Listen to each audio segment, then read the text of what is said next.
मित्रों, मूलतः दो विषयों पर आज आपसे बात करनी है। पहला विषय राहुल गांधी के बारे में। राहुल गांधी जी विदेश जाते ही आपको हो क्या जाता है? सारी मर्यादा, सारी शालीनता, सारी परंपरा, सारी लोकतांत्रिक शर्म सब भूल जाते हैं। Mr. Rahul Gandhi, what happens to you when you go abroad? You forget all the parliamentary norms, political propriety, democratic shame. You forget everything.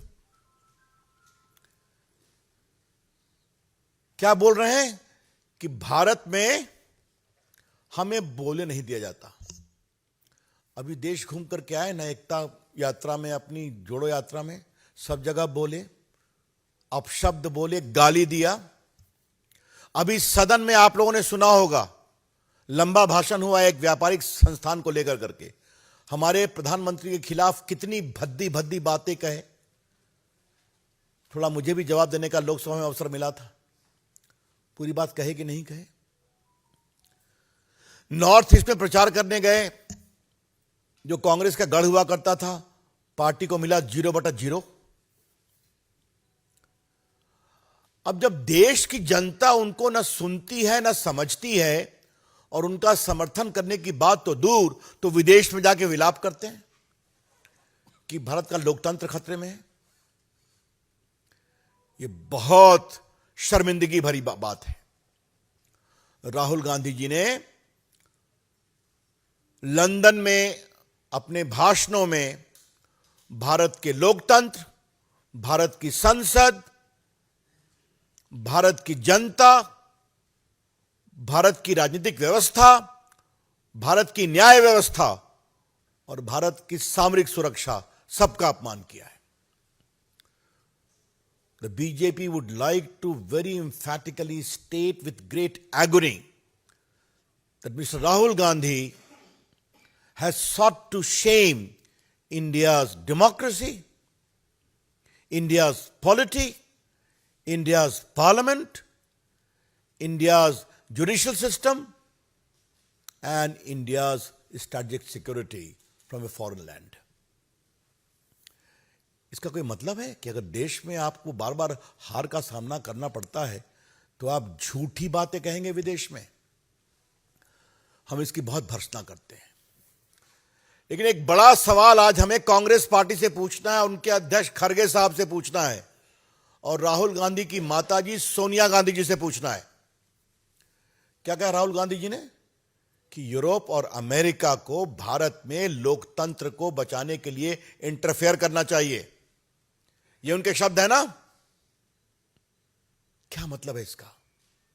सरकार किसी की भी हो, हम कभी किसी विदेशी ताकत का भारत में आंतरिक हस्तक्षेप को लेकर मुखर विरोधी रहे हैं और भाजपा तो इसकी बहुत ही ज्यादा सशक्त रूप से विरोधी है।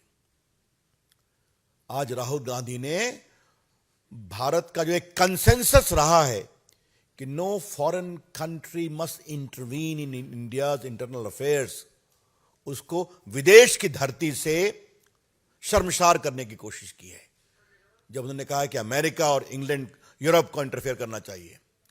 खड़गे साहब, राष्ट्रीय अध्यक्ष कांग्रेस पार्टी, भाजपा आपसे जानना चाहती है कि क्या आप युवराज राहुल गांधी के इस टिप्पणी का समर्थन करते हैं? नहीं करते हैं तो उसको डिसोन करिए, वरना स्पष्ट होगा कि आप भी साथ खड़े हैं।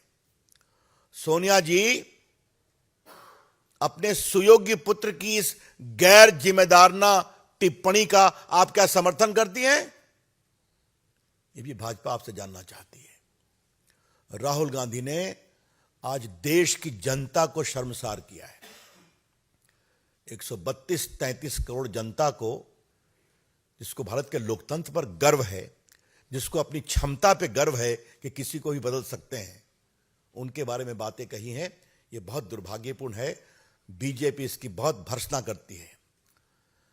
The BJP would like to repeat, ask the Congress National President Mr. Kharge if you feel that you are an elected president of the Congress, do you support this irresponsible and shameful comment of Rahul Gandhi that America and Europe must intervene in India to restore democracy?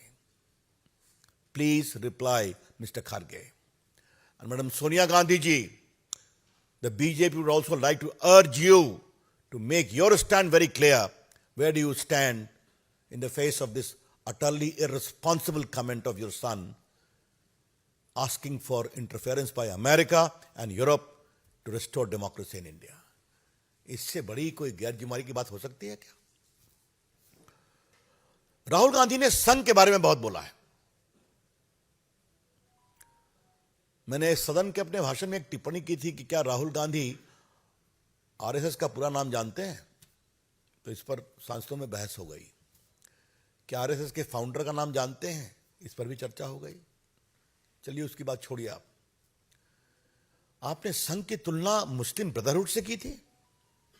इससे बड़ी कोई शर्मनाक बात हो सकती है? Condemnable, भर्त्सना योग्य. राष्ट्रीय स्वयंसेवक संघ एक राष्ट्रवादी संगठन है. 1925 से देश की सेवा, राष्ट्रभक्ति, राष्ट्र सेवा, राष्ट्र संकल्प और राष्ट्र समर्पण में संघ ने बहुत बड़ा काम किया. और हमें गर्व है कि हम सभी स्वयंसेवक हैं जो यहां बैठे हुए हैं. और आज संघ के आदर्श से प्रभावित, प्रेरित हजारों लोग देश में शासन कर रहे हैं. लेकिन राहुल गांधी जी, ये बात मैंने हल्के से सदन में कही थी, आज यहां थोड़ा प्रखरता से कहना चाहूंगा. राष्ट्रीय स्वयंसेवक संघ की आलोचना आपके परनाना जी नेहरू जी भी करते थे. आपकी दादी जी इंदिरा गांधी भी करती थी. आपके पिताजी राजीव गांधी भी करते थे. आप भी करते हैं. राष्ट्रीय स्वयंसेवक संघ कहां से कहां पहुंच गया, उसकी विचारधारा का प्रभाव देश के ऊपर है. और आपकी पार्टी कहां से कहां सिमट गई और 24 में और सिमटने वाली हैं आप. तो विदेश की धरती से फिर वही बात कह रहे हैं. हमारा स्पष्ट आरोप है कि राजीव गांधी माओवादी और अराजक विचारधारा और तत्वों के प्रभाव में है. राहुल गांधी, क्षमा करेंगे. It is our clear conviction that Mr. Rahul Gandhi is completely in the grip of Maoist thought process through his minions and also anarchist element who completely dominate his thought process. Otherwise, इस तरह की बात कोई कह सकता है? राहुल गांधी, आपने कभी संघ का काम देखा है जो उन्होंने कोरोना में किया सेवा भाव से? कभी आपने उनका काम देखा है जो उन्होंने शिक्षा क्षेत्र में काम किया है, जिन्होंने आदिवासी वनवासी मित्रों के लिए जो काम किया है देश भर में, नॉर्थ ईस्ट में? कभी आपने उनके सामाजिक समरसता के काम को देखा है? क्या बात करते हैं आप? लाल बहादुर शास्त्री ने उनका सम्मान किया, देशभक्ति का. स्वयं 62 के बाद नेहरू जी को भी 26 जनवरी की परेड में उनको बुलाना पड़ा. ये राष्ट्र सेवा, राष्ट्र प्रेम, राष्ट्रभक्ति का पाठ राष्ट्रीय स्वयंसेवक संघ पढ़ाता है. उसके बारे में आप इस तरह की हल्की, बेबुनियाद और बेशर्मी भरी बात कहेंगे? हम इसकी बहुत भर्त्सना करते हैं. राहुल गांधी को चीन से इतना प्यार क्यों हो जाता है अमेरिका, विदेश की धरती पर? आजकल चीन को वो सद्भावना का सर्टिफिकेट दे रहे हैं और सवाल हमसे पूछ रहे हैं. राहुल गांधी जी, ये सवाल आपको अपने परिवार से पूछना चाहिए कि जब आपके परनाना जी थे भारत के प्रधानमंत्री, तो 62 में क्या हुआ था? भारतीय सैनिकों की पिटाई हुई थी. और अब तो इतिहास में सारी बातें आ गई हैं कि वो कपड़े के जूते में लड़ते थे. उनके पास बुलेट प्रूफ जैकेट नहीं थे, अच्छी बंदूकें नहीं थी.